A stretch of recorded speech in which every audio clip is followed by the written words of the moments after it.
Greetings. Welcome back to the channel. Chester here, 45Y music composer and producer, and I got a really fun one for you today. This is we're gonna move away from Spitfire audio for a little bit, spread our wings, get comfortable in the sample library space, and go to somewhere that I'm very fond of, which is more of a hybrid type musical role or aspect, or just strip electronic music. And that's where I cut my teeth most of the time. In fact, most of my life, I've electronic music producer, composer. I've always tried to find ways to, include that into any acoustic music that I even, try to work with. Although I've, over the years, grown very fond of even just writing straight up, orchestral or collaborative music with acoustic instruments as well. In any case, we're going to go over a company called Rigid Audio and all their offerings. And I'm going to start throwing out some videos on their stuff. Reason being is how accessible these instruments are for us and how they can help us grow our capabilities in media. These instruments are fantastic for cinematic soundscapes and creating textures that we may need to fill a certain space or a need within our music. So without further ado, let's get started. Here's the website. I don't know how popular this company is. They've been advertised to me a lot, so I know that they're making their way through advertising digitally. They've been on my radar for a couple of years now, and they release quite a bit. They have quite a few gems in their catalog. But if we go into the shop section here, I wanted to point out something, and I'm trying to make this video as quick as possible, but this instrument is so deep, it might take us some time. But Atheos is what we're going to go over today. It says it's a time-stretching soundscape machine. We'll talk about that and what all these bullets mean. But notice here it'll say it's $140. That's a lot, right? For something like this. Also, at the same time, that's not a bad price. I wouldn't say for everything that's offered that is out of range by any means, but this is why I'm here and why I'm here to help. Go to pluginboutique.com, spelled this way, and I'll have the links in the description. Look at this, it's $5, not $140. This is a great deal. In fact, all their instruments here on this side are $5 for a limited amount of time. Not sure how long, but if you want to fill up on these textures and pads and cinescape stuff, this is a great way to do it. Just make sure that you do what I did not do, and just look into these a little bit. Do some research and see if they're right for you. For example, if you want some range here and you like Atheos because you watched this video and you said that's pretty cool. Hypernode's very different, but it's also very different in general. Limerence is fantastic. I look forward to do a video on this one as well, but it's like a pad or texture tool, and it just sounds cool. I've used it in a lot of stuff. And then you'll see here like Plethora, Soar, and Cinematrix. They have very similar UIs. Sinferno appears to also. They're going to be very similar for you too. So if you end up grabbing the 4 of these and you're like, oh man, I wanted variety, just look into these. There is variety here, but you just got to look for it. And I didn't. And so I ended up grabbing like Plethora, Cinematrix, Soar, and maybe something else. And then down the road, I got Atheos.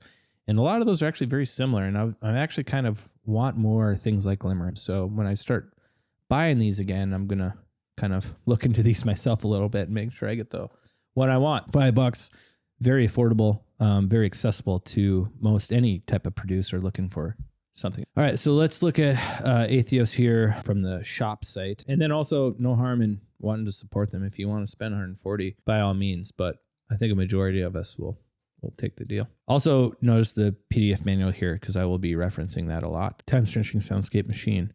I don't know about the time stretching, but I also believe that it is. I'll explain as we get into it, but I won't go into these bullets too much. We're going to talk about all this in the video. So down here, a few videos of how playing around with it, using it, pretty fantastic stuff. Talks about the sequencing power, which holy buckets, there is a lot of sequencing power in this. We'll talk about that too. And then there's effects that can be added. Pretty great. Tells you what you get down here. Not much for tech specs other than you do need the full version of Kontakt, at least 5.8.1 or above in order to use this. So you got to make sure you have that. You can also check the tech specs of Kontakt 5.8.1 and more. Just make sure that your computer and everything is set up for that. That's all we really got there. And then I'll have the manual handy because there's a lot to explain and I don't want to forget much. All right, so I have set up here my DAW and I have set up Atheos on how I want to save the instrument and then use it in a template going forward. Because it's a cinematic type of soundscape machine, I wanted to create a drone. And that's how I felt I could just make this video. We just have a D, and I'm thinking and just feeling kind of D minor-ish. We can go anywhere with this D. We can go Dorian. We can go anywhere. So here's how this sounds.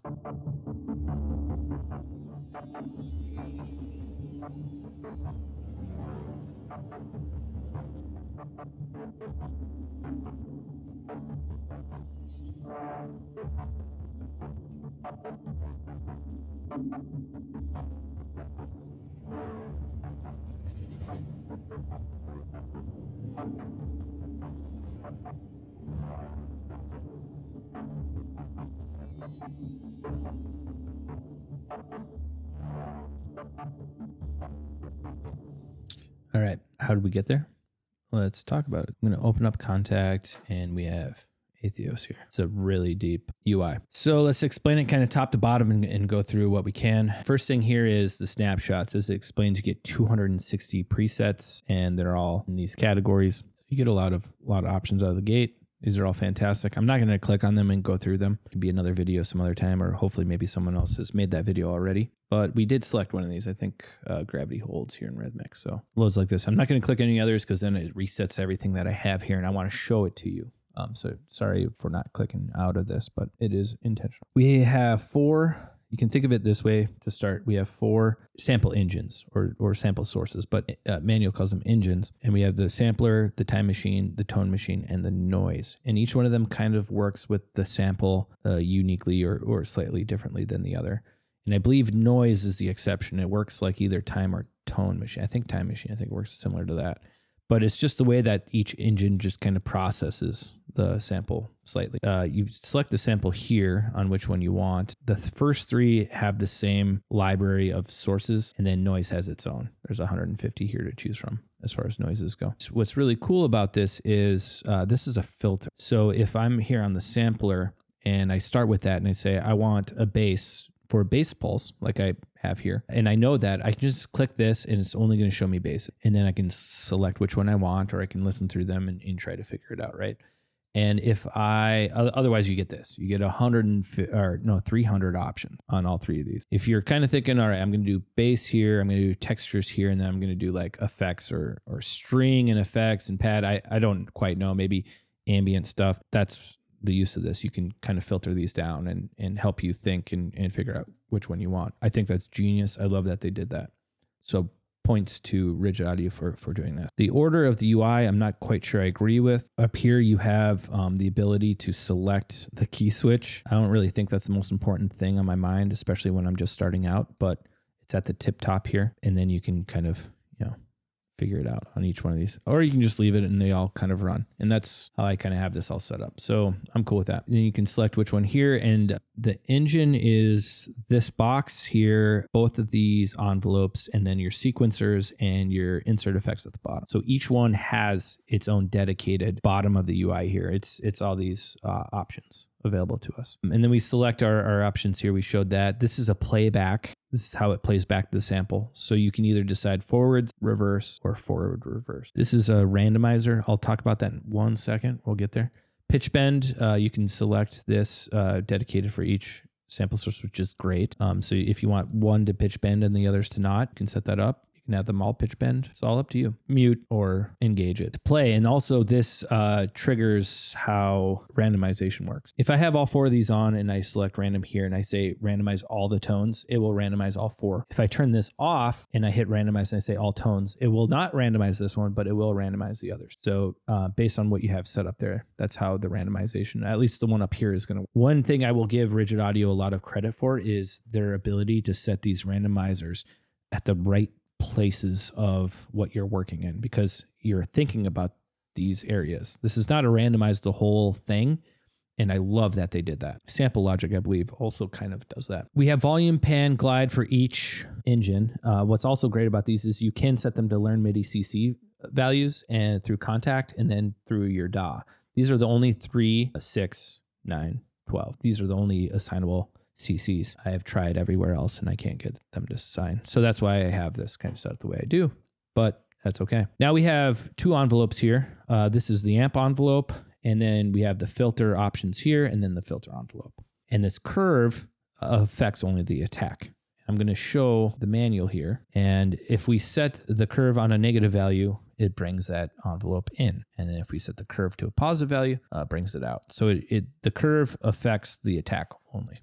Otherwise, attack, decay, sustain, release. Those are pretty standard for envelope options. We have filtering, cutoff, resonance, envelope, and the envelope is here. You can set that as you like, and then you have all these great filter options. Each one has its own way of setting the filter in the envelope. So it's not one size fits all. You do get the flexibility of setting those. Next up is the sequencer. And here's another thing about Rigid Audio is they love making really fun sequencers. So what's great about this is from the get-go, we just have presets we can try out with our sequencers and see if there's anything we like. Clicking through here. You can also randomize the sequence, which is pretty fun. And it actually randomizes kind of everything as part of the sequence. It's not just the shape. The targets, the step sequencing, the steps of the sequencer, it randomizes everything. Options here are how you can like load sequencing, targets, everything like that. I believe this kind of sets the randomizing. If I unclick this, I don't believe it would randomize the effects, things like that. So you keep that in mind with options. This can work in sequence. So you'll see I have the two sequencers here. It will play this one, then we'll play this one. And you can see by the wrench here, this tells me how the sequence ends. So it will go 1, 2, end, 1, 2, end, 1, 2, 1, 2. It goes back to 1. You can have it for 3, 4. You can do it for all of them at once, which is pretty great that they have that for you. As you can see, each one of these are set differently. This one ends on 1. This one ends on 2. So I want that flexibility because I have them independently doing different things. Pretty straightforward. You can have up to 4 sequencers, which is pretty great. And you can assign them to play in many ways that you want. You can also set the rates here at which they play back. It's really flexible. Now we go down here. You can set the ranges here. There's targets. So this one's going to the filter cutoff. I can set this one to be like layer, although layer is a weird word because they say engine all the time in the manual, but that's all these options up here. You can do like offset, you can do a speed, formant shift, a lot of really cool options here. And then you have the filter, which you just cutoff, resonance, envelope would be kind of cool too to affect that. But and then your effect slots, whatever you have down here, which we'll go over in a second. Or you can just randomize. You can say, hey, what am I going to do here? This I is invert. So I can invert the options by selecting that. Resonance, all those things. Then you can do 4 of these. That's pretty cool. Down here, this is presets of the shape of the sequencer. So that preset up here was the sequencing, all the options, everything like that. This is the shape and a lot of options here for you as well. 39 of them. You can initialize it. You can do a lot of things here. There's also even some ways of randomizing, I believe, in here, which is kind of fun. You can re-trigger, can loop it. This is playback modes. There's about 7 of these, and the manual will explain kind of what each one does, but that's wild too. So if you made this and you like it, but you're like, let's just hear a different playback mode, you can set that. You can bypass the sequencer. You can set the steps. You can set quantization. Function here is only for kind of the sequence, the way that this is all set up. So I can go left, right. I can increase, decrease, randomize, shrink, stretch. You can do so many things. It's fantastic. And then you can say mod wheel. You can go to a CC message. I believe this is what goes out. So you're impacting something else, and you can do a lot of things here. It's a deep sequencer.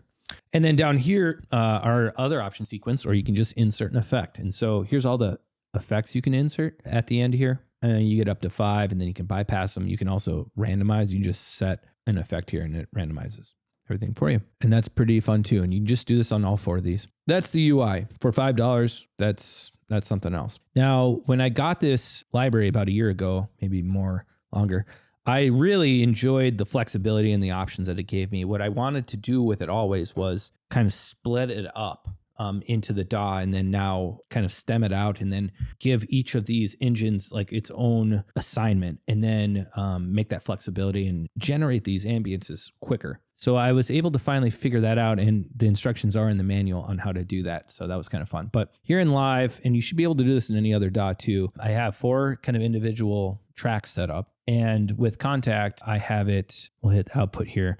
We have 4 outs. We have sample, time, tone, and noise. And once you set those up, you can go here, click this wrench, come down to the instrument bus, and then you have 1, 2, 3, 4 here. So I have set them up sample, time machine, tone machine, and noise. And then you're good to go. It should route in the way that you need. Now, the thing is, though, is once you switch these snapshots, you do need to reset that again. So I would almost initialize this thing, set those, and then start hitting the randomize or hitting what you need.